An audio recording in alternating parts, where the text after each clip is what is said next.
Hey, welcome back to the How to Podcast series. It's Dave with you yet again. I'm so happy to be with you. That out of all of the podcasts in the world, you press play. Wow, you and I are like besties, sort of. But yeah, thank you for hitting play. Thank you for being here. First time guest, first time listener. Hey, welcome to the show. My name is Dave. I live in Ontario, Canada. I love podcasting and I love working with podcasters just like you. So if you're looking for someone who's here to support you and help you on your journey as a podcast, let me know. I'd love to work with you and be in your corner. Well, howtopodcast.ca is my website.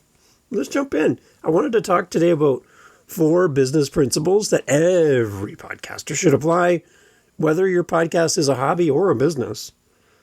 These are some things that you can put into practice that businesses and having a business will teach you really directly apply to your podcast as well. So let's learn and take our business knowledge, apply it to podcasting, and help your podcast at the same time. You ready?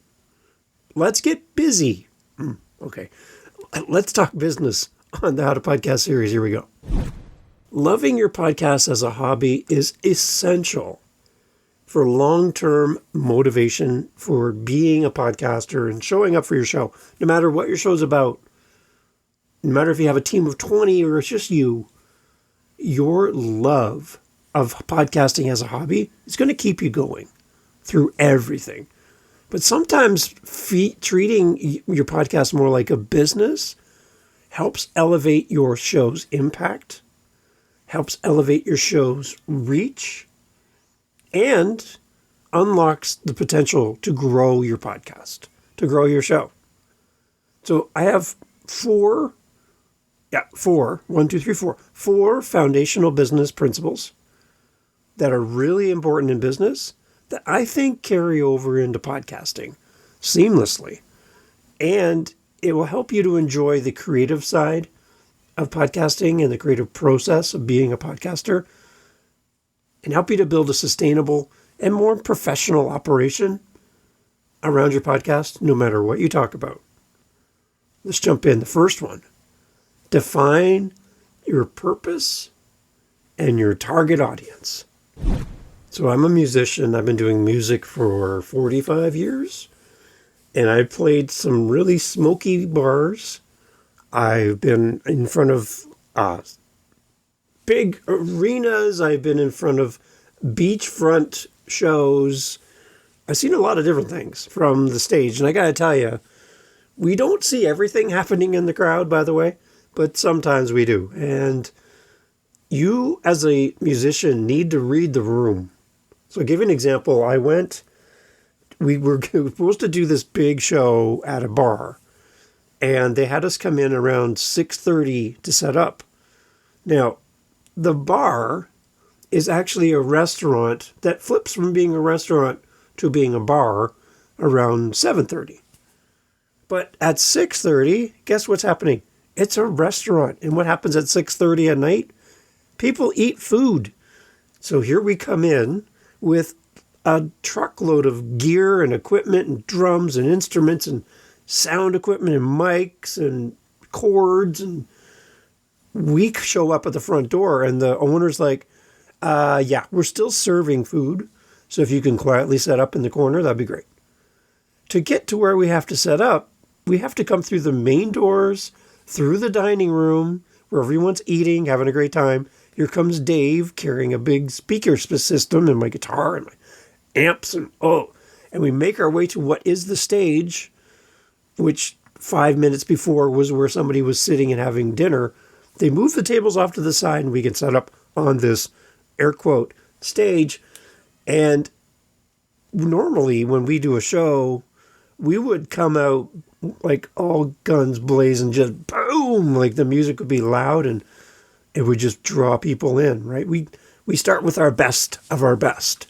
And it's quite loud and it's pretty rocking, it's pretty fun. But we're realizing that when we go live and we go on for our set, people are still eating dinner like 5 feet away from you. They're having conversations, they're on a date. The kids are there having French fries, dipping them in ketchup.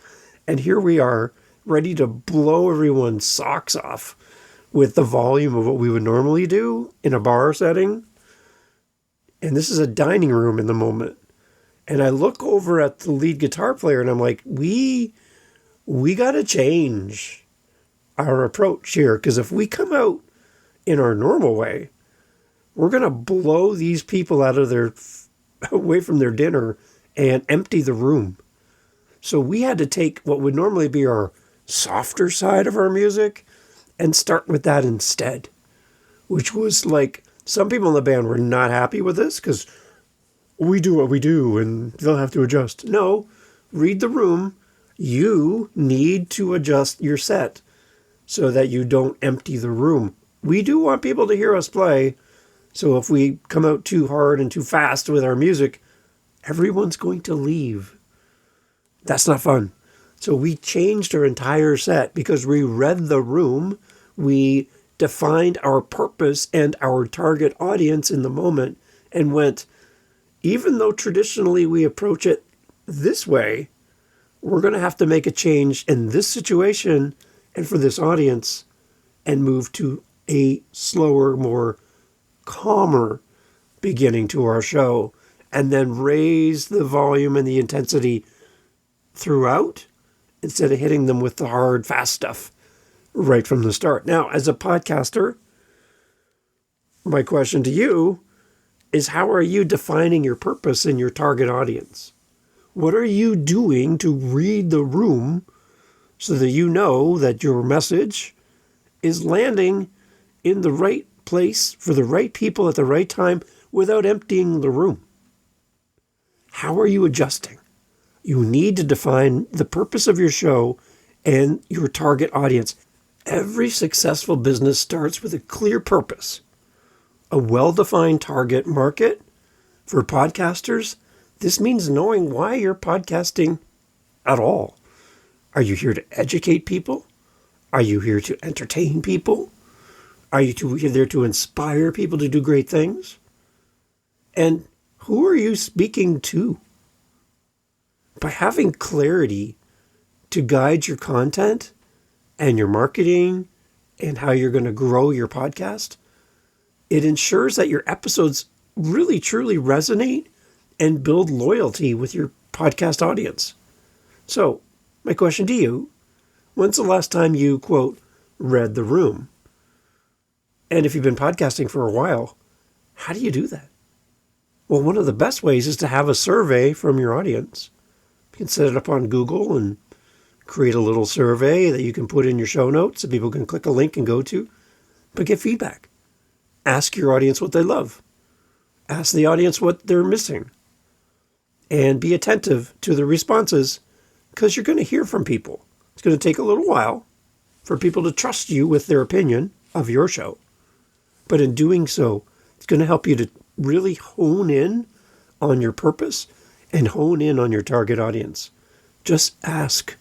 You do not have because you do not ask. The second part around building a business principle for your podcast, how they relate, consistency, professionalism. A business thrives on reliability. The same menu items, the same recipe, the same taste, the same experience, the same food in the same aisle. The milk is in the milk cooler, the bread is with the bread, the cereal is in the cereal aisle, and the coffee is in the coffee aisle. It's reliable. Now, they might move things around, but everything is grouped for your convenience to make it reliable so that you'll come back. That's kind of the whole premise of food service, retail. All of it is around reliable products there when you need them and abundant, right? For podcasts, this means sticking to a regular publishing schedule. Something that's reliable, something that people can count on, something that happens when it should happen, because people will build you into their routine. You become part of their daily habits, their weekly habits, their monthly habits. However often you release a podcast, you become part of the ritual and routine of life just by showing up. and by giving great content and by being a good human. Those are also important. You being a reliable source, something that people can relate to and can count on, will really help your podcast to become sticky with your audience.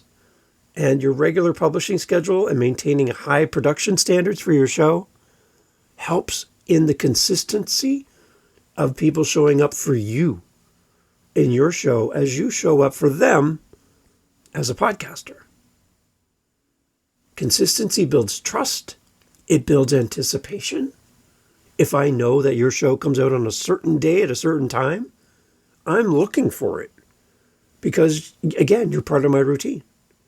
When I take Django, my dog, for a walk, and I know that your show comes out on this certain day, guess what? I'm listening to you because I know it's coming. So be reliable. Be something that people anticipate. Be something that people look forward to. Not random, not scattered, not a whole bunch one day and then nothing for months. Be consistent. Whatever that means for you. Consistent can be one podcast episode a month, 12 episodes a year. That's consistent. Correct? It can be a daily show. It can be a weekly show. It can be whatever you want. But when you pick something, stick to it. And if you need to make a change, make a change. But just let people know. Because again, people care about you. That's what's different than radio. People don't give a crap about the people on the radio because radio is disposable. Podcasts are not radio. People really do care about you and they want to be a companion with you on the journey of your show. They really like you. So be consistent. Be reliable for your audience. Make sure that you have your audio quality is always the same, that you're getting better. You're also working on how you approach your podcast. This is all going to set you apart in a crowded podcast space. Because for as many podcasts that start, very few continue. So you simply showing up is enough to gain you the opportunity and the leverage to have a more successful show than those people who start with a big bang and then they're gone. Be consistent, be reliable. Your audience will love you for it. The third part in all of this, how businesses and business principles relate to podcasting, strategic content, planning, and organization. So just as businesses plan out their offering, their product line, their services, everything. There's a plan behind everything. Nothing's really random in business. They don't just throw things at the wall all the time and hope it sticks. There's actually a team behind the scenes going, if we put this here and put that there, if we bring this in and take this out, there's always a plan. It might seem random, but there's always a plan. And as podcasters, I don't get the opinion sometimes that podcasters have a plan. They're just, well, it's Monday, so I got to record an episode, so I'll just record this and see what happens. There's really no future planning. There's no goal. There's no idea of where this episode's going to fit into the whole mix of all the other episodes and where is it leading us to and how do I leverage the content from here and the next thing. No, it's Monday, so I got to record something, so I'll just throw this together and see what happens. Businesses don't do that, and podcasters should not do that either. Podcasters need to plan their content in advance. This episode, I planned 2 months ago. Sent it to myself in an email. I had the title of the episode. I have the main points, my 4 main points. And then I sat on it for a period of time, thinking about how I could approach it. The story of me being in the band and playing in that place, in the bar. That was added to my 4 main points. All of these things kind of come together as you kind of think about it and dwell on what you're going to think about and what you're going to talk about. All of these things work together to make the podcast you. This is not coming from ChatGPT. This is coming from Dave. Just as businesses plan, you need to plan. This includes outlining your episodes, preparing your interview questions if you're interview guests, researching your guests. Don't just show up and go, hi, welcome to the show. I don't know who you are. You know yourself better than anyone. Can you please introduce yourself? That tells me you don't have any skin in the game. You haven't even attempted to do any research on your guest. You don't even know how to pronounce their name. So, yeah, put your time and effort in here. Plan out what you want to talk about. Have a goal to the conversation. Don't just meet somebody and hope for the best. Understand, I'm creating something here for an audience, not just for me. This is for someone to listen to, and I want it to be the best possible. It's not going to be perfect, but it's going to be the best I can with what I have right now. Use tools like calendars, use your emails, use any automations you can to make your job easier. I use Calendly for all of my appointments with my guests. And in Calendly, every time someone sets up time in my calendar, it automatically generates a Zoom link for that meeting. And it's only for that meeting. So I don't have people coming into my meetings from other people coming in and crashing my meetings because they have the same link. No. Calendly creates a brand new link every time through Zoom integration. So I don't even have to worry about sending them a Zoom link. It happens right away. So think about that. How can you automate and make things better? But come up with a way for you to have to-do lists, a schedule, interview questions, be planned out. These things will help you to ensure that you deliver value in your conversations and for your listeners. Have strategic planning around your content and your organization. And then the last part, businesses spend a lot of time on this. And because of this, you make a purchase decision. It helps influence you to know where to go first when you have a decision to make about something you need that you don't have, that you're looking for. And it all comes down to marketing and the monetization mindset behind podcasting. Now, I know this might come as a shock to you, but restaurants and retail, they love you, but they love your money more than they love you. They're there to make money. They have shareholders. They have employees to pay. They have bills. They have inventory to buy. There's a lot of things going on behind the scenes when you walk those aisles or sit down at your restaurant to eat. There's a lot of stuff happening behind the scenes that costs a lot of money. And businesses need to make money. Now, do podcasts need to make money? No, not really. But do podcasts cost money to do? Well, yeah, there's things you need to buy, or there's internet, there's a computer, there's your time. These all are worth making money from.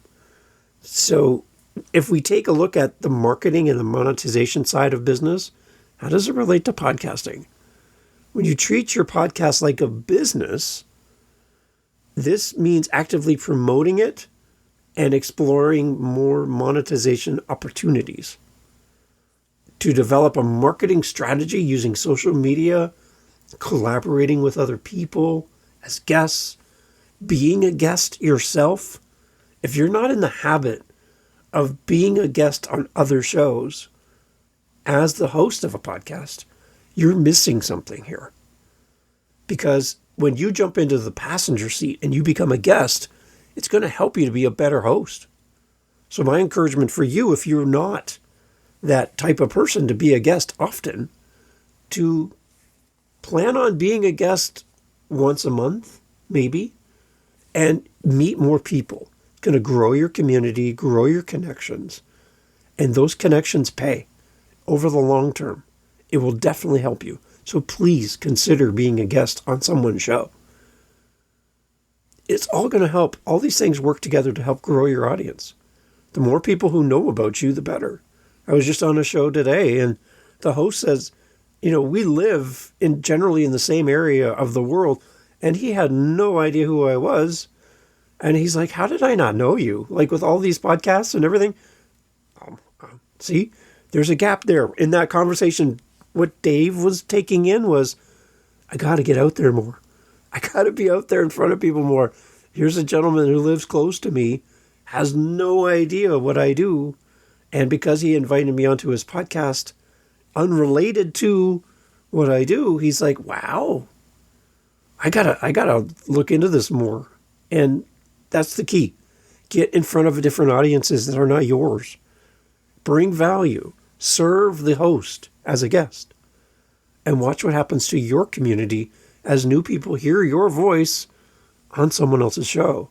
Don't get all salesy. Don't be telling people to come to you and all that. No. Talk to the audience where you're a guest in their presence.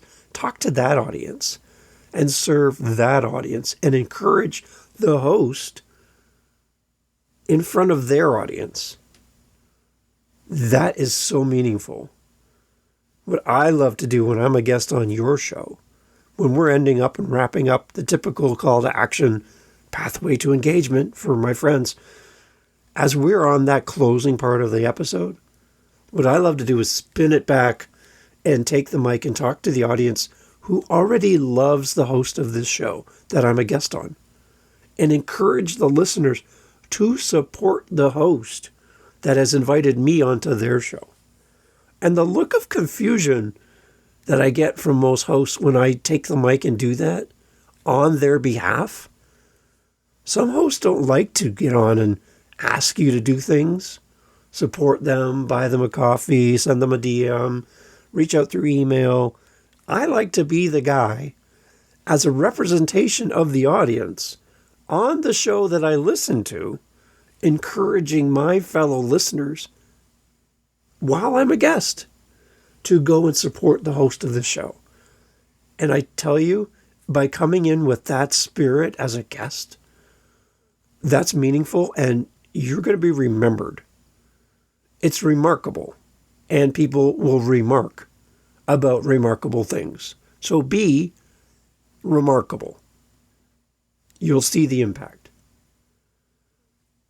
Once you have a loyal listener base for your show, you can then consider things like sponsorships and affiliate marketing when you suggest a product or service and they'll pay you as the creator of that service to talk about their product or service in a genuine way and give you a code that people can use, and that code could bring you a small amount of money.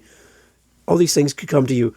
You could create premium content that people would pay to listen to or watch. And all of these things, like buy me a coffee and all these things, will help you generate income that then you can take and reinvest in your show and make it even better.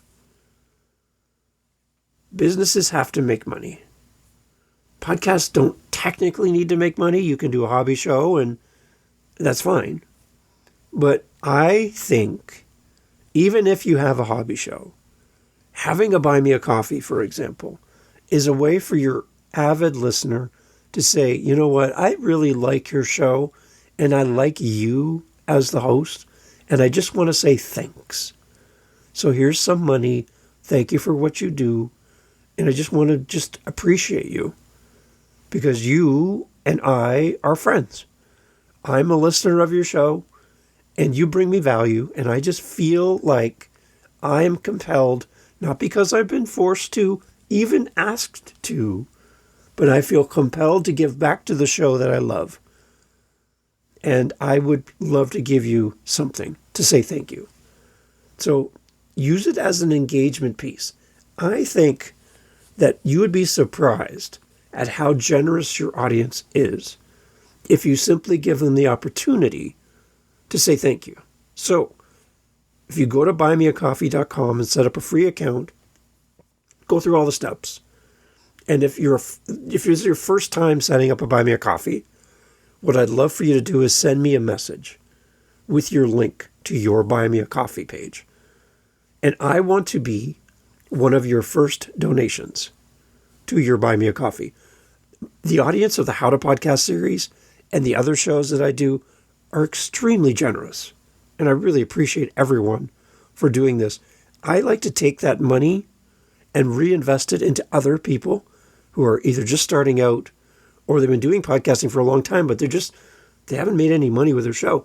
I want to take the money that comes to me from you, the amazing listener of this show, and reinvest it into someone else who's just starting. So that's what I love to do. So if you're going to set up a Buy Me a Coffee for the first time and you would love to see what it looks like to get that email that someone's donated or gave you support through your podcast, Buy Me a Coffee link, then let me be that one for you. Reach out to me. Send me your link, and I'd love to be that for you. I want you to see what that feels like. And again, for you listening, who support the show by giving money to the podcast, thank you. Building a successful podcast business takes time and consistency. So my encouragement for you is to stick to a regular publishing schedule, continuously improve your content, and be patient. Success doesn't happen overnight, but with dedication and hard work, you can turn your podcast into a profitable business if you want to. By blending your passion for podcasting with these 4 basics of business, you can love your show as a creative outlet while building it into something that lasts and grows. And if others have said, you can love your podcast like a hobby, but build it like a business, I agree. You need both. And my encouragement for you is to grow your show and to build a podcast that you're proud of, that your audience loves and comes back to because you're reliable and you're remarkable and we need you. And thank you for listening. If you need help with your podcast, howtopodcast.ca. Would love to chat with you. And remember, set up your Buy Me a Coffee and send me your link. I would love to support you on your journey as a podcaster because my audience is great. They're awesome. And I'd love for them to meet you. howtopodcast.ca. Thanks for listening. Hey, thanks for being here. Thank you for listening to the end of the podcast. You're here with me. I'm so grateful. I want to put something in front of you.